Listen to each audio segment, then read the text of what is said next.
Salut, c'est Adrien de la chaîne Money Monkey et aujourd'hui on va répondre à une question primordiale, existentielle.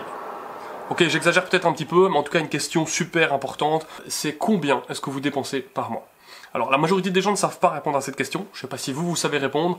Si vous ne savez pas, cette vidéo peut être très intéressante à regarder jusqu'au bout. On va faire cet exercice ensemble, vous pouvez cliquer sur le lien en dessous dans la description, il y a un fichier Excel que vous pouvez télécharger, totalement gratuit. Tout ce que je vous demanderai en retour, c'est juste un petit pouce, franchement ça m'aiderait beaucoup, ça m'aide pour les algorithmes sur YouTube. N'hésitez pas aussi à mettre un petit commentaire si vous pensez qu'il y a quelque chose que j'ai oublié, ou alors simplement pour me dire ce que vous avez pensé de cette vidéo. Moi ça m'encourage et ça me fait vraiment plaisir, donc on va commencer ça tout de suite. Ok, avant de rentrer dans le vif du sujet, j'aimerais juste vous décrire deux idées qui vont revenir de manière assez récurrente dans mes vidéos. La première, c'est l'utilité. L'utilité, c'est quoi? C'est tout simplement la satisfaction qu'une personne va rencontrer quand elle consommera un bien ou un service. Et le deuxième point le plus important dans mes vidéos, c'est la gratification instantanée ou immédiate. Ça veut dire que l'agent économique, donc vous et moi, on a cette tendance à vouloir favoriser une situation qui va nous mettre bien maintenant, à l'instant T, plutôt que dans quelque chose qui est dans le futur. Parce que le futur est assez opaque, flou, on ne sait pas trop ce qui va se passer, donc on préfère faire quelque chose maintenant de positif, plutôt que d'attendre plus tard, parce qu'on ne sait pas comment la situation pourra évoluer. Alors avant de passer au fichier Excel, j'aimerais reprendre avec vous les plus gros pôles de dépenses. Le premier, c'est le logement. Que vous soyez locataire ou propriétaire, une grosse partie de votre revenu va passer dans le logement. Alors il faut savoir qu'il y a une règle qui dit que vous ne devriez pas trop dépasser un tiers de votre salaire dans le logement. Il y a des couples qui décident de ne pas suivre cette règle et d'acheter la maison de leur rêve dans le quartier de leur rêve. Il y a une utilité psychologique que je ne peux pas quantifier. Donc c'est-à-dire ce couple peut peut-être vraiment être aux anges s'ils achètent cette maison dans le quartier de leur rêve. Mais ce que cela implique d'un point de vue financier, c'est qu'ils vont peut-être s'endetter pendant 30 ans ou 35 ans et payer la moitié de leur salaire dans le logement. D'un point de vue financier, ça peut peut-être poser problème si monsieur ou madame vient à perdre son emploi pour licenciement ou incapacité de travail ou quelque chose dans le style. D'ailleurs, si vous êtes jeune et que vous n'avez pas encore votre propre logement, n'hésitez pas à rester chez papa-maman. Bon, après, de nouveau, il y a une utilité derrière de vouloir prendre son indépendance, quelque chose que je peux tout à fait comprendre. Mais savoir que vous ne devez rien payer en logement si vos parents sont cool, et même si vous deviez payer un petit loyer, je pense que ça vous permet de mettre beaucoup d'argent de côté pour plus tard démarrer beaucoup plus facilement. Plus vous avez d'épargne, plus ce sera facile d'acheter votre maison et moins vous payerez. Il y a aussi l'idée de la coloc. Si vous habitez dans une région qui est très chère et que vous devez habiter là parce que vous avez votre emploi tout près, ça peut être effectivement intéressant de faire une colocation. C'est clair que d'un point de vue financier, ça peut être très intéressant de partager les dépenses. Alors je pensais faire une vidéo sur faut-il acheter ou louer une maison, parce que beaucoup de gens pensent que louer une maison c'est jeter son argent par la fenêtre. Je pensais ça aussi personnellement, mais j'ai un petit peu changé ma philosophie là-dessus et donc je pense que ça pourrait faire le sujet d'une vidéo. Deuxième gros pôle de dépenses, là où les voitures. Alors, il faut savoir qu'une voiture, ça coûte énormément d'argent. Pas qu'à l'achat. Une fois que vous avez acheté votre voiture, il faut encore payer l'assurance, la taxe de mise en circulation, la taxe de circulation, l'essence, les entretiens. Tout ça pris en compte, ça coûte beaucoup d'argent. Alors, il faut savoir qu'en plus, c'est un des pires investissements que vous puissiez faire. Sauf si vous êtes très connaisseur et que vous achetez des old-timers ou alors des voitures comme des Rolls-Royce. Mais tout ça pour vous dire qu'une voiture, ça coûte énormément d'argent. Je vais faire une vidéo d'ailleurs prochainement sur faut-il acheter une voiture neuve ou une voiture d'occasion et faut-il payer cash ou avec un crédit. Troisième pôle de dépenses, la nourriture. Ça coûte quand même pas mal d'argent, surtout qu'on aime bien se faire plaisir, on n'aime pas manger tous les jours une petite salade, même si ça nous ferait du bien. Donc il faut savoir que les gens dépensent potentiellement entre 200 et 1000 euros par mois, d'après mon sondage, dans la nourriture. Quatrième pôle de dépenses, utilities. Donc les utilities, c'est en tout cas tout ce qui est énergie et autres pour votre maison. C'est-à-dire l'électricité, le gaz ou le mazout, l'eau, ce genre de choses. Ça coûte quand même beaucoup d'argent de pouvoir s'alimenter en énergie. Il faut savoir que chaque ménage dépense entre 300 et 500 ou 600 euros par mois dans les énergies. Un autre gros pôle de dépenses, ce sont les sorties. Si vous aimez bien sortir et que vous dépensez, je sais pas moi, entre 100 et 300 euros par mois pour sortir, c'est aussi quelque chose à prendre en compte. Après, il y a toutes les dépenses telles que les enfants. Les enfants, ça coûte beaucoup d'argent, même si c'est un bonheur incommensurable. C'est beaucoup d'argent, que ce soit pour la crèche ou l'école, ou les excursions, les habits, les frais de santé, ce genre de choses. Puis, un pôle de dépenses aussi important, c'est le mariage, souvent combiné avec le divorce. Alors personnellement, j'ai fait cette décision financièrement qui n'était peut-être pas intéressante. Je me suis marié, ça a coûté beaucoup d'argent. On a une chance sur deux de divorcer. Et un divorce coûte souvent très cher. Donc les enfants jumelés avec un mariage, souvent d'un point de vue financier, c'est peut-être pas la meilleure solution, sauf si votre fils demain joue au Real Madrid, ce que j'espère prochainement, et vous pouvez être retraité potentiellement parce que vous occuperez de ces affaires. Ok, maintenant que j'ai repris un petit peu ces différents éléments qui sont assez importants, on va directement remplir le fichier Excel pour avoir une très bonne idée de combien est-ce que vous dépensez par mois et combien est-ce que vous pouvez épargner du coup. Si vous ouvrez le fichier Excel, vous retrouvez ce document. Ce document est composé de 3 onglets. Le premier, c'est l'historique des dépenses. Comment est-ce que vous pouvez remplir ça? C'est très simple. Sur la gauche, vous avez toutes les dates depuis le 1er janvier 2020.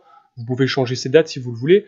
Tout ce que je vous conseille de faire, c'est d'aller sur votre PC Banking et de reprendre toutes les informations qui sont sur vos extraits de compte et qui vous permettent de dire, voilà, tous les mois ou telle date, vous avez par exemple touché votre salaire. Ici pour monsieur, il gagne 1800 € net tous les premiers du mois. Madame touche 2800 net, on ne va pas faire de sexisme. Il y a des allocations familiales le 1er janvier et ainsi de suite. Ici, ce sont toutes les rentrées financières et vous les mettez à chaque date précise. Ensuite, vous passez dans la partie dépenses et là, vous voyez, il y a toutes des catégories. Il y a le loyer, par exemple, il paye tous les mois un loyer de 800 €. Le premier du mois, vous le mettez. Vous mettez votre revenu cadastral si vous le payez une fois par an. Si vous le payez le 11 janvier, vous l'indiquez au 11 janvier et ça vous permet en tout cas d'avoir cette information de manière récapitulative. Ensuite, il y a toutes les autres catégories, la banque, sortie, courses, voiture, un petit peu tout ce qu'on a vu aussi pendant cette vidéo. Alors, il y a aussi des comptes Spotify, Netflix et ce genre de choses. Et la dernière catégorie, ce sont les investissements. C'est de l'argent que vous sortez de votre compte, ok, mais qui partent pour des investissements. Par exemple, monsieur et madame ici ont mis en place un investissement périodique de 100 € par mois. Donc tous les premiers du mois, ils mettent 100 € dans des investissements. Ils mettent leur argent dans une épargne pension et ils mettent aussi dans une maison parce qu'ils ont un crédit hypothécaire. Ça fait le calcul finalement des rentrées totales et des dépenses totales pour chaque jour. Mais ça vous permet en fait de faire quoi? De passer au récap des dépenses et d'avoir une meilleure vue. La première chose à faire, c'est simplement mettre les rentrées financières de monsieur et madame, donc en net, et je fais tout simplement ici pour avoir une idée de l'annuel x12. On pourrait faire x13 parce que souvent il y a un 13e mois où il y a des bonus ou des choses comme ça, donc on pourrait même faire x13,5, mais ici j'ai fait vraiment une vision assez prudente, donc j'ai simplement fait 12 fois le salaire mensuel. On a aussi des allocations et par exemple monsieur et madame ont regardé ma vidéo sur comment remplir la déclaration fiscale et retouche 4000 € sur l'année, donc ça représente quand même en mensuel 333,33 €, ce qui n'est pas négligeable. Donc si vous n'avez pas encore regardé ma vidéo, je vous invite à cliquer sur ce lien. Je sais qu'il est tard pour remplir cette déclaration fiscale, mais ça vous permettra d'avoir une idée des choses à mettre en place pour pouvoir récupérer un maximum d'impôts. Alors, on a une autre catégorie ici qui sont les investissements. Par exemple, monsieur et madame font chacun une épargne pension et mettent le maximum du plafond. Donc cette année, c'est 990 € par personne. Donc en mensuel, c'est 165 € pour le couple. Ils n'investissent pas encore dans l'immobilier. Donc voilà. La deuxième partie ici, c'est toutes ces catégories sont les mêmes que l'historique des dépenses dans le même ordre. Alors ici, il y a un exemple donc, qui a été repris au travers d'un sondage que j'ai pu mettre en ligne. Et les gens qui ont répondu, finalement, j'ai pris une tranche qui était assez la moyenne. J'ai pris la moyenne. Donc, soit vous faites ça de manière automatique avec l'outil historique des dépenses, et si vous faites l'historique des dépenses, tout ça ici se remplira de manière automatique. Si par contre vous ne voulez pas faire cet exercice parce que vous trouvez ça trop pénible, vous pouvez directement rentrer un chiffre qui vous semble le plus correct possible. Imaginons que le loyer ce soit pas 800 € pour vous, mais 900 €. Le revenu cadastral, vous n'en avez pas parce que vous êtes locataire. La banque, vous payez, je sais pas moi, 5 € par mois. Au niveau des sorties, vous ne sortez que 100 pour 150 € par mois, et ainsi de suite. Donc pour le reste, je vais prendre la même chose que la moyenne, et je copie-colle. Qu'est-ce que ça me dit? Ça me dit que ce couple dépense, ou en tout cas notre couple dépense 4 417,33 € par mois, en moyenne. Avec notre salaire et avec les investissements qui sont déjà mis en place, tous les mois, ce couple est capable de mettre 551 € d'épargne. En annuel, ça représente quand même 6 600 €. Ça veut dire que si le couple ne fait pas ça, ne met pas en place de manière automatique une épargne automatique, ce chiffre ne sera jamais atteint. Tout simplement parce que les gens dépensent l'argent disponible. Même moi, personnellement, qui suis très proche de mes finances, si je ne mets pas en place des choses automatiques telles qu'un virement automatique pour le mettre sur un compte épargne externe sur lequel je n'ai pas trop accès, je risque de dépenser cet argent parce que l'humain est fait comme ça. Je vous rappelle, la gratification immédiate, c'est aujourd'hui j'ai envie de me faire plaisir, tant pis pour plus tard. Alors, il y a une autre section très importante, c'est la catégorie ici, qui est représentée par un N ou un E. N pour nécessaire et E pour envie. Je prends l'exemple de la sortie, c'est pas nécessaire de sortir.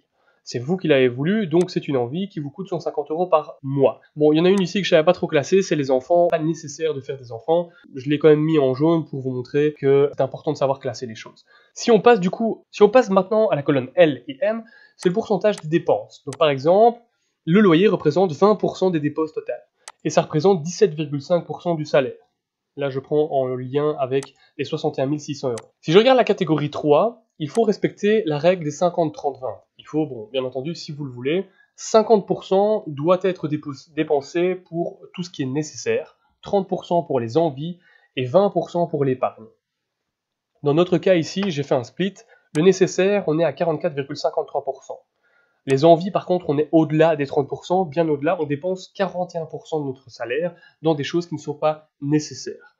Donc clairement, on pourrait mettre en place, je sais pas moi, on pourrait dire Netflix c'est fini, on ne dépense plus pour Netflix et on ne dépense plus pour Spotify. Du coup, ça fait baisser un petit peu l'envie, on est encore loin des 30%, donc il faudrait regarder où est-ce qu'on pourrait faire des coupes dans le budget. Et au niveau de l'épargne, on est à 11,32% et 3,21% pour l'investissement, ce qui finalement représente 14,53% pour tout ce qui est épargne et investissement. Au total, bien entendu, on a 100%. Et la dernière partie ici, la 4, je ne vais pas trop élaborer ça parce que je vais en parler plus précisément dans une autre vidéo, c'est simplement un objectif. Imaginons que vous vouliez, comme moi, avoir une indépendance financière et toucher 4 500 € net par mois. Ça représente 54 000 € par an. Si vous arrivez à trouver un investissement qui vous rapporte plus ou moins 3% par an, il vous faudra 1,8 million ou 1 800 000 € investis dans un portefeuille qui vous rapporte 3% pour pouvoir avoir un salaire de 4 500 € par mois. Je pense qu'on a revu un petit peu tous les aspects. J'espère que vous n'avez pas trop de questions. N'hésitez pas à mettre en commentaire si vous ne comprenez pas tout ou si vous avez besoin d'aide pour le fichier Excel. Je me ferai un plaisir d'y répondre. Bon voilà, la vidéo ici est finie. J'espère que ça vous a plu. J'espère que vous avez appris juste une petite chose ou qu'il y a quelque chose en tout cas qui a attiré votre attention. N'hésitez pas, donc comme je vous ai dit, à mettre un petit pouce. Ça vous coûte vraiment pas grand chose. Moi ça m'aide énormément. C'est pour YouTube, d'accord, c'est pour le classement et pour que je sois mieux référencé. N'hésitez pas à partager cette vidéo si vous pensez qu'elle peut être utile à quelqu'un. En tout cas, moi ça m'a fait plaisir de faire cette vidéo et j'espère vous revoir bientôt.